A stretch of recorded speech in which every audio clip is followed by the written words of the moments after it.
Sastro. Informasi pertama, meski sudah memasuki masa puncak arus balik, kepadatan di Pelabuhan Bakauheni masih tergolong normal. Tidak ada antrian kendaraan baik roda 2 maupun roda 4 yang memadati Pelabuhan Bakauheni. Antrian kendaraan yang terlihat hanya saat kendaraan bersiap untuk masuk ke kapal. Hingga saat ini total penumpang yang menyeberang melalui Pelabuhan Bakauheni hampir 67.000 orang. Dengan total kendaraan bermotor 15.652 kendaraan. Menteri Perhubungan Budi Karya Sumadi mengapresiasi keberhasilan pihak Pelabuhan Bakauheni dan Kepolisian Lampung karena hingga saat ini situasi arus balik kondusif dan juga lancar.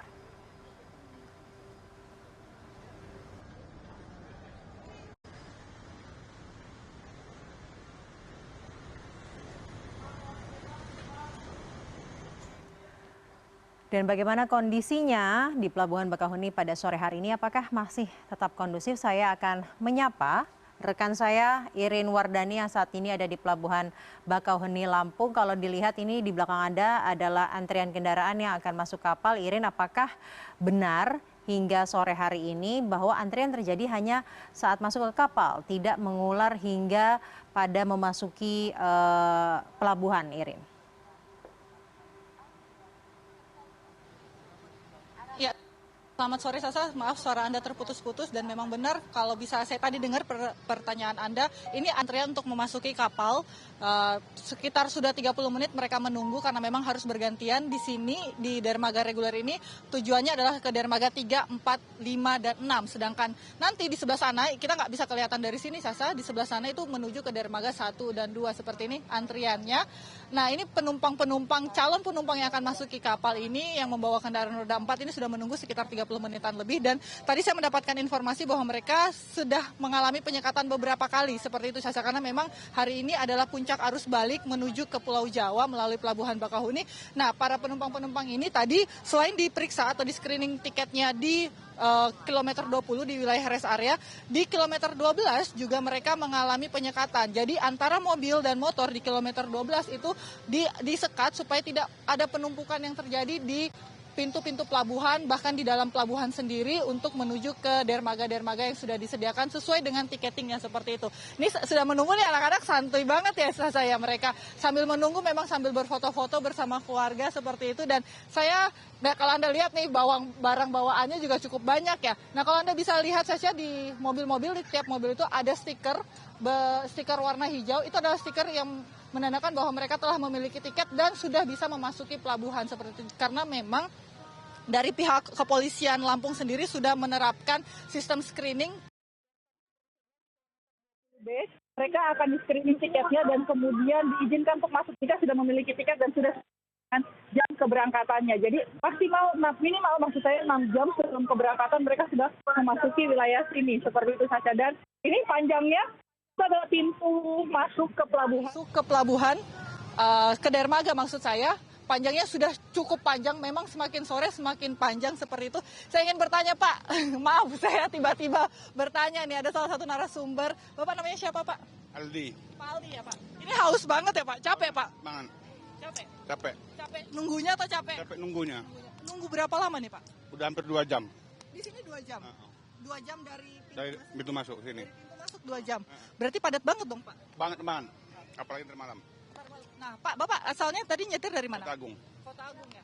Nah ini tadi saya mendapat kabar ada penyekatan di kilometer 12. Bapak mengalami? Enggak. Ya. Tapi di screening tiketnya nggak Pak? Di screening di sini. Semua di screening tadi. Ini Bapak nanti keberangkatan jam berapa? Enggak pakai jam. Sekarang enggak pakai jam. Kalau bisa ditunjukkan tiketnya sih bisa lihat Pak. Kalau tidak pakai jam gimana modelnya Pak? Nah Syasha, ini tiketnya. Oke, ini memang tidak ada jamnya ya. Jadi kapan hanya tanggal keberangkatan seperti itu. Dan ini jamnya jam 2. Ini jam pemesanan, Pak. Iya, tadi nyeketnya jam segitu. Oke. Jadi hanya ada tanggal dan tidak ada jam. Iya benar. Yang penting ada tiketnya Ada tiket, ya? benar. Oke, baik. Terima kasih Pak. Oke. Selamat melanjutkan perjalanan. Dan ini informasi baru lagi bahwa sudah tidak ada jam keberangkatan ternyata Syasha. Yang penting memiliki tiket di hari ini.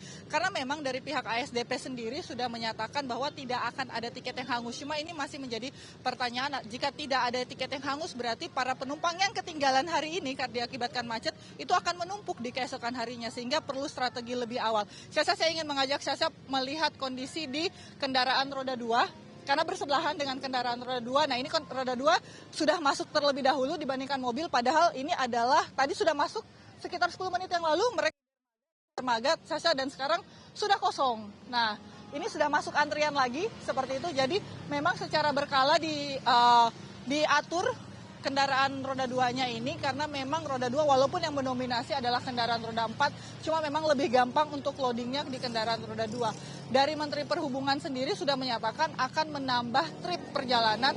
Kalau dari sebelum-sebelumnya trip dari Bakahuni ke Merak, begitu pula sebaliknya Merak ke Bakahuni itu totalnya adalah 113, namun sekarang sudah ditingkatkan menjadi 145 di masa angkutan lebaran ini sampai nanti puncak arus balik pada tanggal 16 April 2024 Syasha. Jadi memang akan banyak sekali kapal-kapal yang disediakan untuk mengakomodir perjalanan para pemudik ini.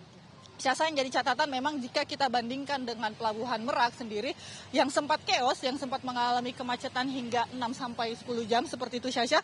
Kalau untuk Pelabuhan Bakahuni sendiri sebenarnya fasilitasnya sudah cukup memadai.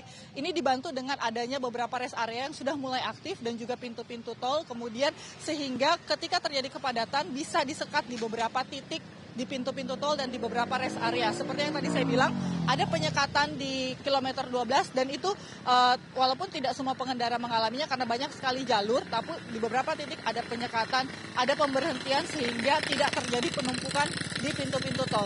Jadi skenario dari para kepolisian adalah ketika ketika area motor misalnya seperti yang Anda lihat ini sudah clear, maka akan ditarik dari belakang lagi sesuai dengan jumlah kapasitas kapal yang bisa dimasuki. Seperti itu Syasha. Jadi memang ditarik satu persatu, ditarik perlahan-lahan sehingga di pintu-pintu pelabuhan tidak terjadi kemacetan. Begitu pula dengan kendaraan bermobil. Jika kapasitas pelabuhan misalnya hanya 200 kendaraan roda 4, maka yang ditarik masuk ke pelabuhan hanya sekitar 200 kendaraan. Sehingga mereka memang harus di stop di beberapa area. Misalnya di kilometer 20 dan juga di kilometer 12 seperti yang saya bilang tadi. Syasha. Baik, terima kasih Rin Wardani yang melaporkan langsung dari Pelabuhan Bakahuni, Lampung. Dan sekian